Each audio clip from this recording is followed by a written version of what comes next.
Hi guys, welcome back to my YouTube channel. So in today's video it's another section of expats in Sweden, and today I am having Erik here. Hello. He moved from Washington D.C. to Stockholm also because of relocation, because you got a job, Yep. right? And yeah, we are going to make I'm going to ask you some questions spontaneously, and I would like you to explain and tell your story. First of all, I would like you to define what is UX designer, because I had to Google it actually. Sure. More or less, yeah, because it's your profession, right? Yeah, More or less. So what is UX designer?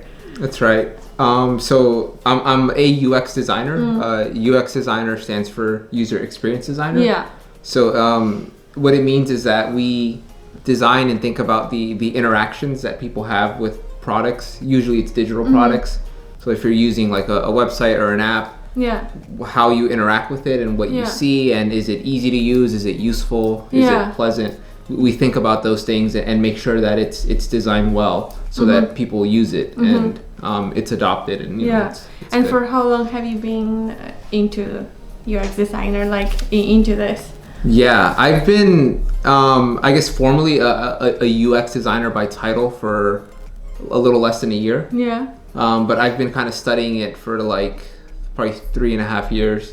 And I've been, training myself and doing tutorials and In like Washington. practicing. In Washington. Back in Washington D.C.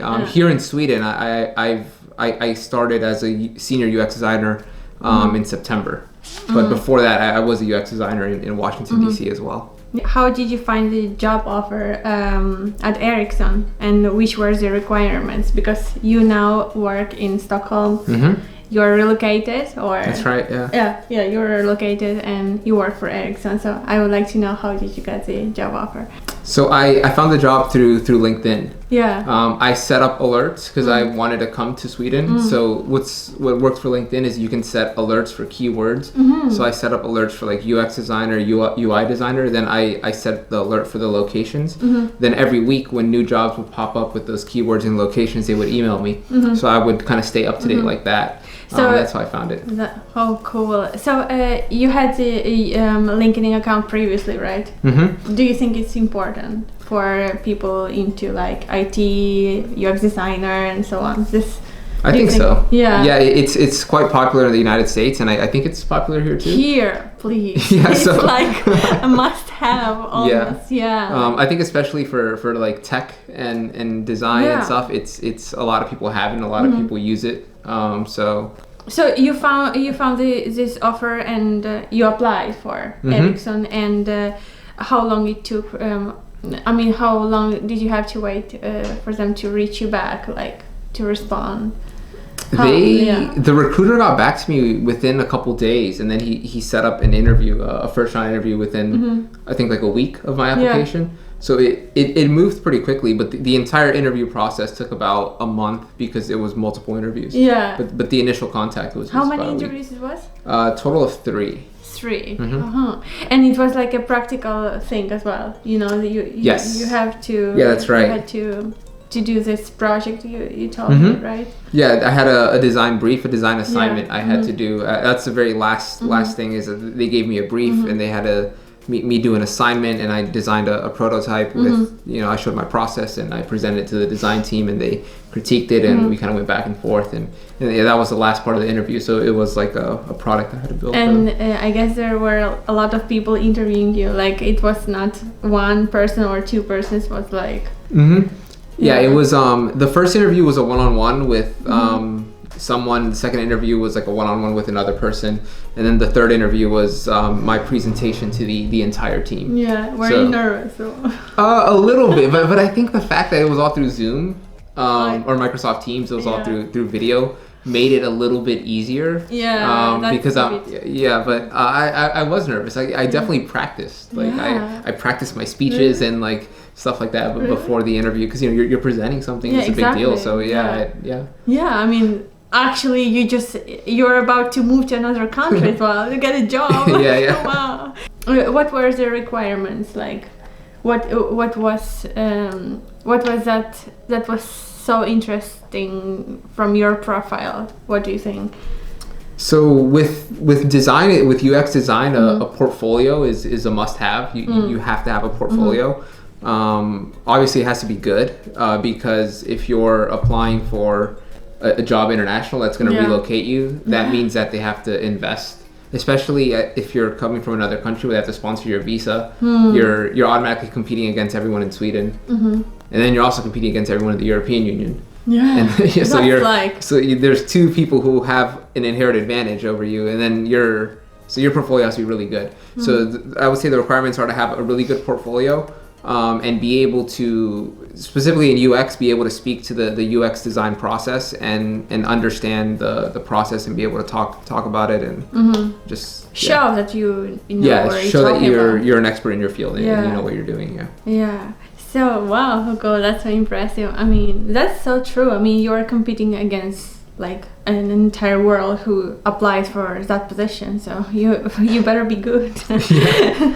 So the third question I would ask you, from Washington D.C. to Stockholm to Sweden. Why Sweden? Like, why do you move from US to Sweden? I really like Sweden. So before moving to Sweden, I would come visit Sweden whenever I took vacation holiday. So I visited Sweden 4 times before I moved here.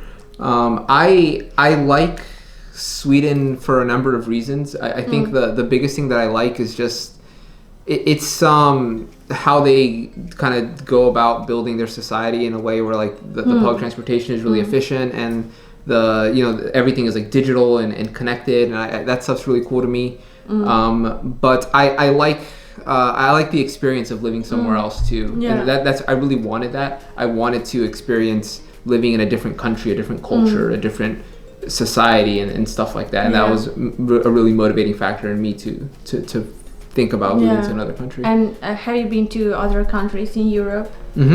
And you ended up in Sweden. I ended up in Sweden. Sweden was the place that I liked the most. I think Berlin, Germany was a close second.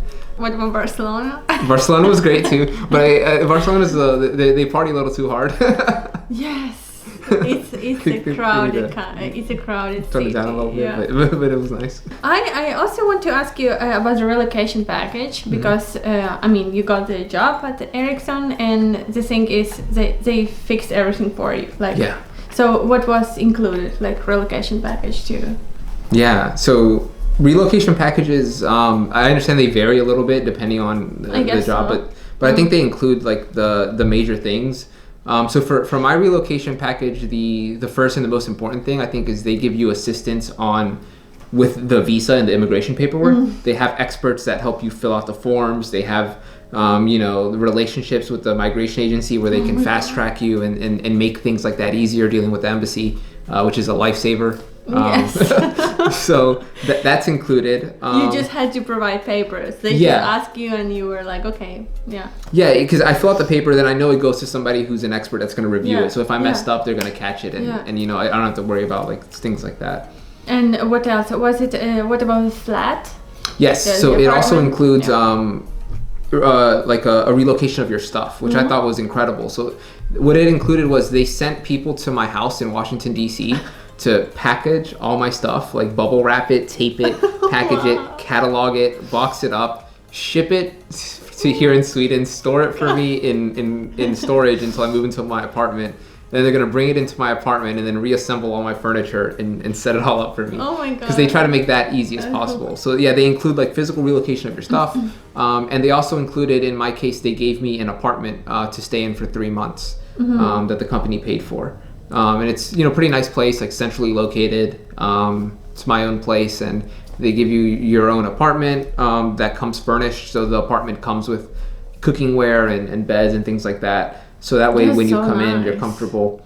And then the last part of it is like they give you assistance on like social services, like I don't know if it's social services, but things like language training. They provide me a certain amount of money that I can spend on language training. They provide tax assistance for like filing your taxes. And they have like a relocation team that you can ask questions to about, like if you have questions about like the Migrationsverket. Migrationsverket. The Migrationsverket. or the what's Practicing Swedish over here. the Skatteverket. Skatteverket. If you have questions dealing with these agencies, they have people that you can ask. Don't mess with them. No, I'm becoming my best behavior always. Yeah. Oh, cool. And they still help you if you have any question or something? Yeah, they have an international mobility team that I can just ping or email, like, hey, I have questions about, this, and like somebody's going to be there to help me. So it's good to have that. Yeah. And for how long have you been here already? Like, September 15th is when I moved here. So a couple of months. Almost 3 months, yeah. But you were working online from home, right? No, you haven't met anyone yet. You haven't like been to the office? I have. I went to the office to pick up my computer and pick up my phone. And say hi. Yeah, but nobody was there except like the person that was helping me. And then before Sweden introduced the most recent round of COVID restrictions, we did have 1 or 2 afterworks, which we would call happy hours in the US. They call them afterworks here. Or after work, after work. Yeah. So I did meet them like that, but it's very fleeting. It's just a very passing kind of meet. I haven't like sat down and worked with them and developed like close relationships. It's all for the most part been online. And for how long is your contract, or it's like permanent already? It's like, it's a permanent contract, but I think my understanding is that it has to be renewed every was it 2.5 years, 3 years? I'm not sure about that. Yeah, I don't remember, but it doesn't expire. It's it's a permanent contract. Yeah, I do get it. And are you happy so far? Yeah, I love it. The entire experience has been really great, and there are challenges, but I wouldn't trade the challenges for the benefits of the experience. And what about your family? What were they thinking? Like what is their opinion about like relocation and everything? Where are you going? Yeah, my family's from Central America, so they're equator people, so they're all like into the warmth. Wow. And they were happy for me. They were excited that I was going somewhere far and interesting, but they're like, we'll come visit you in the summer. They say they'll never come in the winter. They have no interest in the snow, but they were all really excited and supportive. All of them were just like, yes, cool. do it. Exactly. Like, they were encouraging me to go do it. And your friends as well? Yeah, all my friends for the most part thought it was great. Yeah, they all say, I'm gonna come and I'm gonna pull up. I'm just like, yes, Yeah, that's so cool. I wonder what is the biggest difference between working in Washington, D.C. and Stockholm, the U.S. and Sweden. What do you think is the biggest difference, or like, yeah? I think it's hard for me to say working because it's all been remote. So I haven't had like a time to really evaluate what like Swedish office culture is like, or what the differences are in the work environment, because I'm working from home. Exactly. Yeah. So I don't know. I've just kind of been working remotely. Yeah, it has been the same. I mean, I guess working in Washington, D.C. in here, like you were doing the same, I guess. Yeah, it's the same type of work, and the interactions are the same, right? It's video meetings and chatting. And it also has been way too short time, I guess. That's true, yeah. It's only been like less than 3 months, so I haven't had a chance. And have you met some friends? Have you made any friends, or like someone that would be into the same field, I would say? Yeah.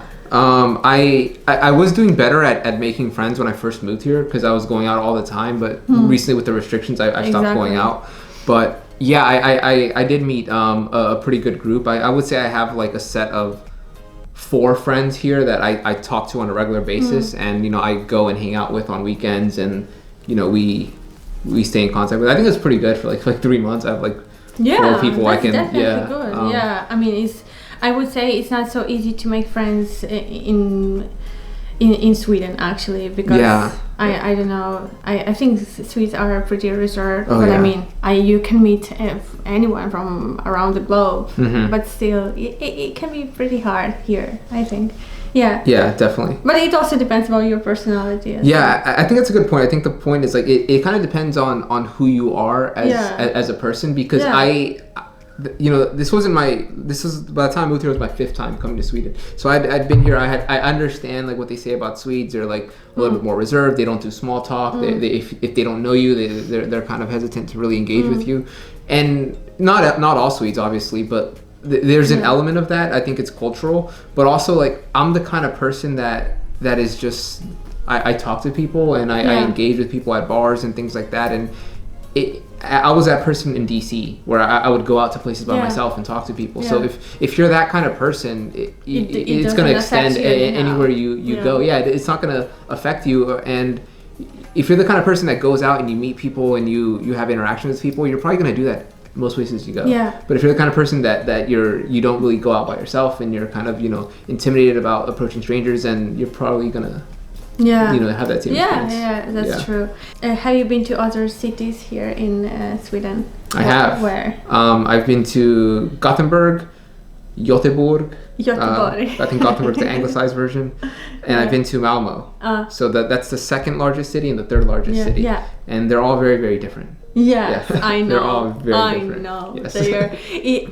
Oh my god, this like this summer we went to Gothenburg as well, and I mean I felt like being somewhere in the Central Europe or somewhere, you know, because everyone was so friendly, like waiters, flirty, like I was like, what's going on? They're different. There's also a rivalry. Have you heard about the rivalry between Gothenburg and Stockholm? Yes. There's there's that like kind of I don't know, cultural historical rivalry. But yeah, the people are a little bit different. The Gothenburgers are different for sure. I felt like, okay, I'm staying here. No, I'm. I wanted to work in Gothenburg first. That was a city I love. I love Gothenburg. And I wanted to. I was applying for jobs. I was looking for jobs. It's so cool there. It's really cool. Okay, so now I would ask the last question. Would you recommend anyone to move here? If, for example, someone gets the same like relocation package or this job offer, like to work at Ericsson or any other big company, would you recommend someone to like move here or to any other country, just to move from? Of course, I would recommend it, but I think it depends on the kind of person that you are. I think that's going to make a big determination in your decision. I think it's really rewarding to have this kind of experience, and I think it'll change you forever, probably for the better. But I also think it's not for everyone. There's some people that I'm not sure that this would be right for them. Moving to a different culture is hard. And there's a reason why most people don't do it, because it's unnatural. It's foreign. Or people fail when doing it. Or they fail. A lot of people go back. I hear like they tried it and they end up coming back. People get depressed or something. I'm pretty sure it's not for everyone, because you just leave your comfort zone, you move to another country, you have to learn the language, probably like you have to integrate the new culture, new everything, and you have probably no one in that country. So I don't think it's for everyone, but you would recommend, right? I would recommend it, absolutely, in spite of all the challenges that it brings. I think every day, for me at least, it's like an adventure. I wake up and it's just like something new and exciting to explore and do, and that to me, it can't be. I can't imagine like not having this experience. And I mean, if you, of course, also it's an advantage if you apply for like a job and you get it and you get all this package and everything, you definitely should do it. I think the relocation package, I guess that was part of your question as well, that makes everything a lot easier, because that makes the opportunity so much more accessible when a company is offering to move your stuff, help you with immigration paperwork, give you an apartment, kind of take care of you, and hold your hand through the process. For me, it made it a no-brainer, but I had wanted to do it before. And you also wanted to travel around. You also wanted to experience, right? So you just decided, and just move. I do think so. I mean, it's actually definitely not for everyone, but so that was it, you guys. It was cool to have you, and thanks. It was really interesting. I really appreciate that you wanted to share your story to out there. It's really interesting. I really admire people like you, like people who get this kind of relocation and just move and just do this kind of things. So Thanks. Cool. You do it too to a certain degree. So. So guys, if you like this video, don't forget to give it a like, leave some comments if you have any questions, so we will try to reply as soon as possible. And thank you guys for watching, and see you guys in the next video. Bye. Hej då.